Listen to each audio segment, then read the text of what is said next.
Jemaat Tuhan, selamat malam. Saat lagi kita akan mulai menyembah Tuhan. Mari sama-sama kita siapkan hati kita dan saya ajak kita sama-sama tundukkan kepala untuk berdoa. Bapa yang maha baik, Bapa yang maha kasih, terpujilah nama-Mu Tuhan. Terima kasih Tuhan buat hari ini Tuhan.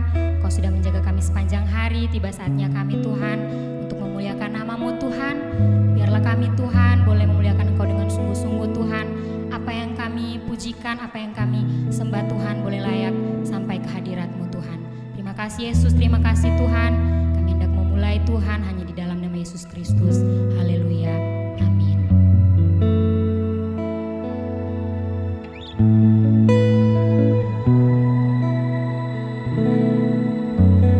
Dari semula telah Kau tetapkan hidupku dalam tangan-Mu, dalam rencana-Mu Tuhan.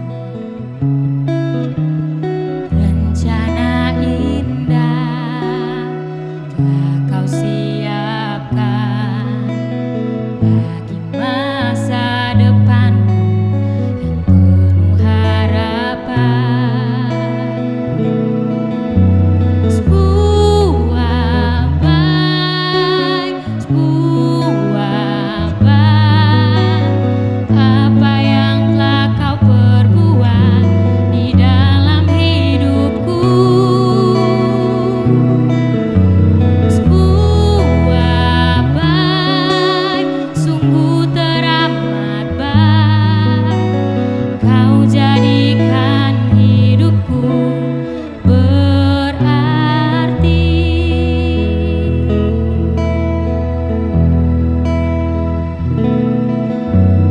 Dari semula telah Kau tetapkan hidupku dalam tangan-Mu, dalam rencana-Mu Tuhan.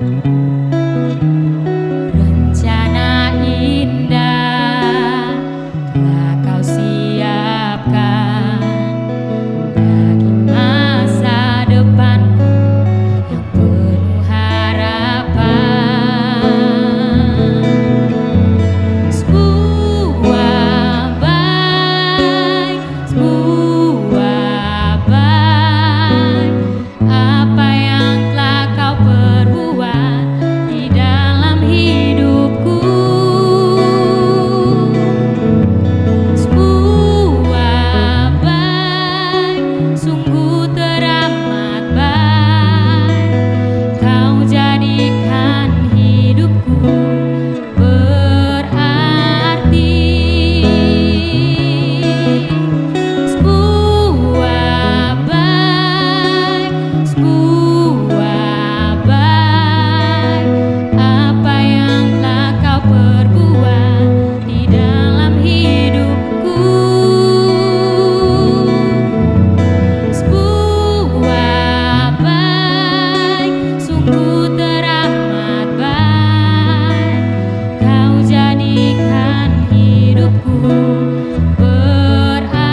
Selamat malam, kita boleh bertemu di malam hari ini. Kita mau berdoa. Bapa kami di dalam surga, dalam nama Tuhan Yesus kami mengucap syukur buat segala kebaikan dan pertolongan Tuhan. Tuhan telah menyertai kami dan kami boleh mendengarkan firman Tuhan pada hari ini. Tuhan boleh menjamah hamba-Mu dan menjamah setiap anak-anak Tuhan yang mendengarkan. Kami serahkan dalam tangan Tuhan dan kami sambut kebenaran firman Tuhan di dalam nama Tuhan Yesus. Haleluya. Amin. Ya, puji nama Tuhan, di malam hari ini kita boleh bersyukur atas kasih setia Tuhan dan kita masih diizinkan oleh Tuhan untuk mendengarkan firman Tuhan. Kita mau belajar di dalam kebenaran firman Tuhan di dalam Esra pasal yang ke-9 ayat yang ke-10. Saya akan membacakan demikian. Tetapi sekarang, ya Allah kami, apakah yang akan kami katakan sesudah semuanya itu? Karena kami telah meninggalkan perintah-Mu. Di sini kita boleh belajar dalam satu kebenaran firman Tuhan di dalam kitab Esra, di mana Esra di pasal 9 adalah doa pengakuan dosa. Dan di sini kita boleh belajar bahwa setiap kita perlu minta ampun dan mengaku di hadapan Tuhan. Kenapa? Karena kita jangan sampai kita menyepelekan kesabaran Tuhan. Seringkali kita ini menganggap bahwa Tuhan itu panjang sabar, sehingga kita mau melakukan apa saja, ya nanti Tuhan pasti akan mengampuni atau Tuhan pasti tidak akan menghukum kita. Tetapi kenyataannya kita mau belajar dari satu pengalaman yang didoakan oleh Esra ini. Kalau kita lihat di dalam kehidupan kita, kalau kita bandingkan secara pribadi, apakah kita menjadi orang yang sabar? Tentu saja tidak. Kesabaran yang ada zaman sekarang, lihat, tidak ada orang yang sabar. Di lampu merah aja orang begitu tidak sabar mengantri. Untuk hal mengantri sudah jelas tidak ada orang yang sabar. Kalaupun ada, ya cuma 1-2. Lalu kalau kita lihat bahwa kesabaran kita seringkali diuji, mulai dari diri kita, melatih diri kita untuk taat dalam mengikuti aturan-aturan yang ada. Kadang-kadang kita nggak sabar.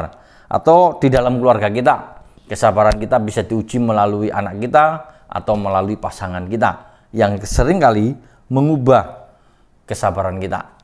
Apakah kita sanggup terhadap omongan yang ada di dalam keluarga kita?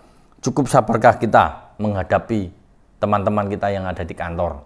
Apalagi teman-teman yang ada di kantor itu orang-orang yang kadang-kadang tidak berempati, cuek, kadang-kadang tidak mau tahu. Itu satu kenyataan bahwa teman kerja kita pun, selama kita kerja puluhan tahun pun, sedekat apapun kita dengan teman kita yang di kantor, tidak akan memiliki hubungan yang dekat, yang erat. Pasti ada jarak.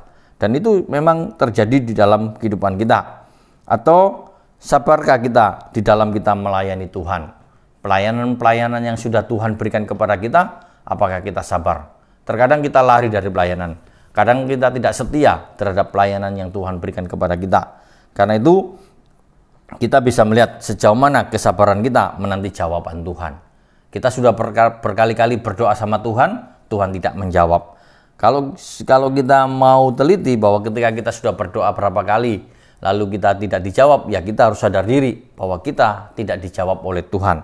Ternyata menjadi orang sabar itu, menjadi orang yang sabar saat menghadapi segala sesuatu itu adalah tidak mudah. Ketidaksabaran memang menjadi sifat alami manusia. Namun kalau kita lihat bahwa ada pribadi yang sangat sabar, yaitu Tuhan sendiri yang menjadi Tuhan Maha Sabar. Tuhan panjang sabar. Dia sangat sabar terhadap setiap orang.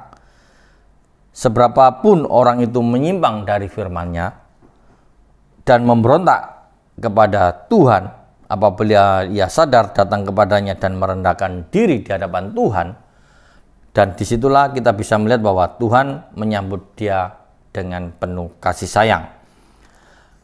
Lalu kalau kita lihat 2 Tawarik pasal 7 ayat yang ke-14 dikatakan demikian, dan umatku yang atasnya namaku disebut merendahkan diri, berdoa, dan mencari wajahku, berbalik dari jalan-jalan yang jahat, maka aku mendengar dari surga dan mengampuni mereka.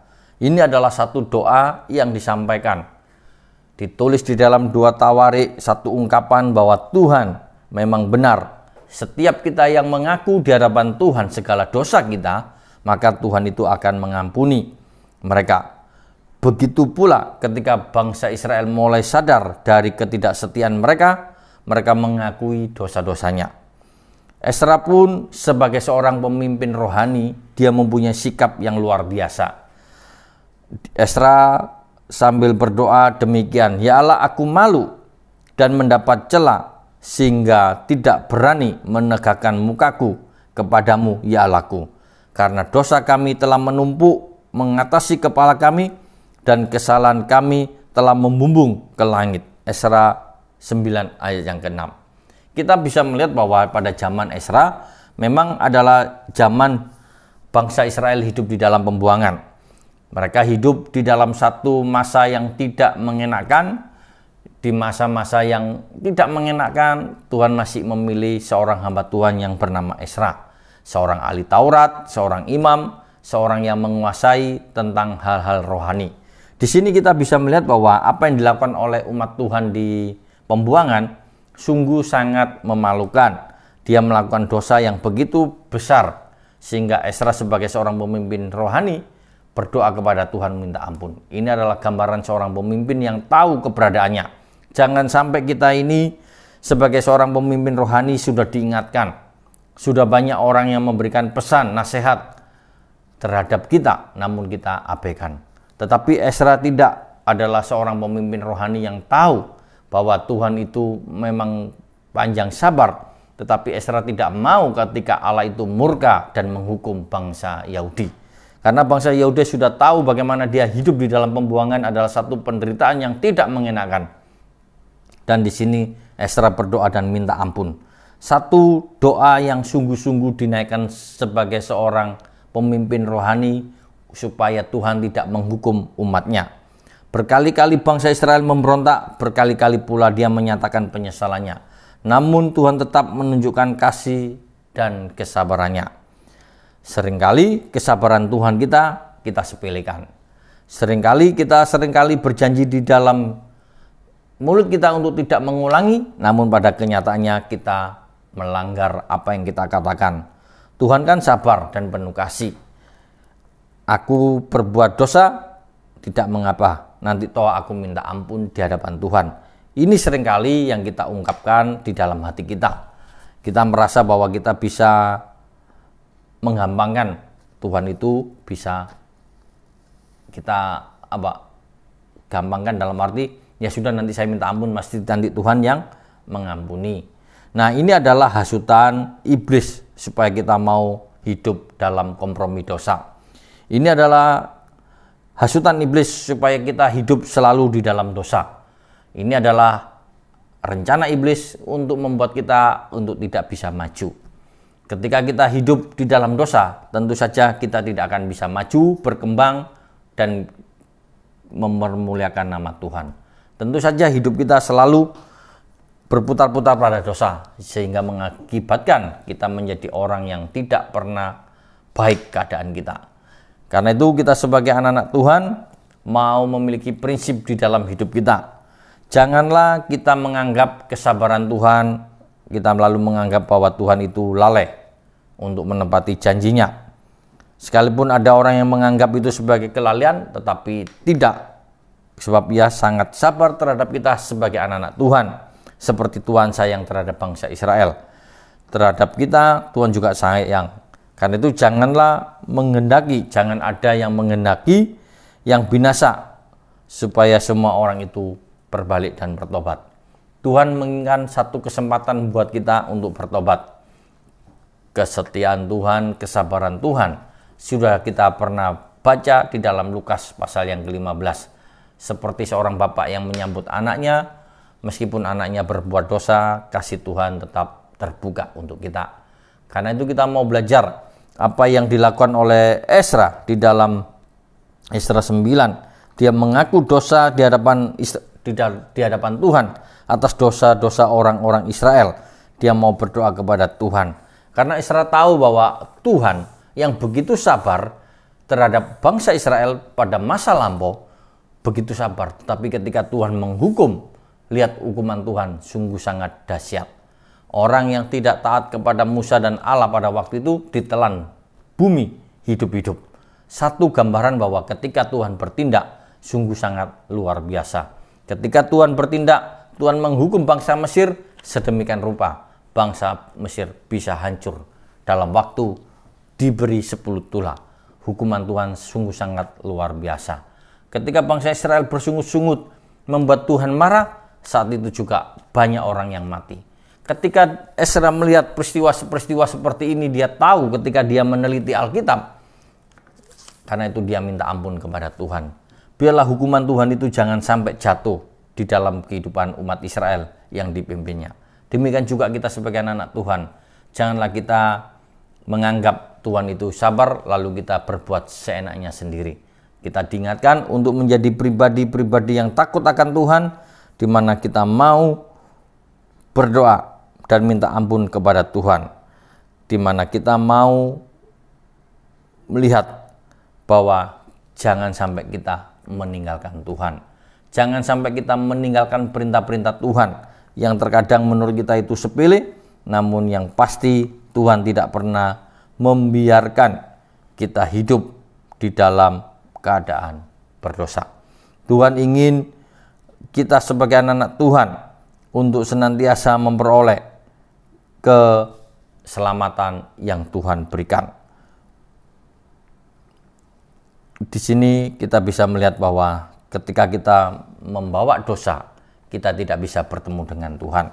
Kita tidak bisa menghadap hadirat Tuhan kalau kita ini sungguh-sungguh membawa dosa. Karena itu kita mau membuang dosa kita supaya kita bisa bertemu dengan Allah, kita bisa dekat dengan Tuhan, kita bisa berkomunikasi kepada Allah di dalam doa kita. Menjadi hubungan yang sangat spesial antara kita dengan Tuhan, dan disitulah kita bisa membangun kehidupan kita. Kebenaran firman Tuhan di malam hari ini boleh menjadikan satu perenungan di dalam hidup kita, bahwa kesabaran Allah bukan berarti Tuhan tidak menghukum. Jangan menyepelekan kesabaran Tuhan, tetapi pergunakanlah kesempatan yang Tuhan berikan untuk membangun hidup kita untuk lebih dekat kepada Tuhan. Kita mau menjadi pribadi-pribadi yang terbuka di hadapan Tuhan. Kita mau menjadi pribadi-pribadi yang mau dipakai oleh Tuhan dengan cara menghormati firman Tuhan di dalam kehidupan kita. Janganlah kita menjauhkan diri dari persekutuan dari Tuhan supaya kita tidak binasa. Karena Tuhan sungguh sangat sayang kepada kita, dan kita mau mempergunakan kesabaran Tuhan untuk semakin kita mempermuliakan nama Tuhan lewat hubungan pribadi dengan Tuhan, lewat kesempatan-kesempatan yang luar biasa yang Tuhan percayakan dalam hidup kita untuk kita kerjakan. Dan biarlah firman Tuhan di malam hari ini mengingatkan kepada kita bahwa ketika kita berdosa, kita mau langsung datang kepada Tuhan. Kita minta ampun dan merendahkan diri kita, dan di situ kita akan memperoleh hal yang luar biasa. Tuhan akan memulihkan kehidupan kita, Tuhan akan menjadikan kita sebagai anak-anak Tuhan, di mana kita bisa berkenan di hadapan Tuhan, dan apa yang kita lakukan, Tuhan memberikan kemampuan untuk bisa menyelesaikan. Dan itulah berkat yang Tuhan berikan di dalam kehidupan kita, sehingga kita patut bersyukur atas segala kebaikan dan pertolongan Tuhan. Biarlah kebenaran firman Tuhan pada malam hari ini menjadikan kita menjadi pribadi-pribadi, secara pribadi kita sabar, secara pribadi kita mempergunakan kesempatan untuk kemuliaan dan kebesaran nama Tuhan. Biarlah firman Tuhan pada malam hari ini menjadikan kita semakin dekat dengan Tuhan. Amin. Kita berdoa.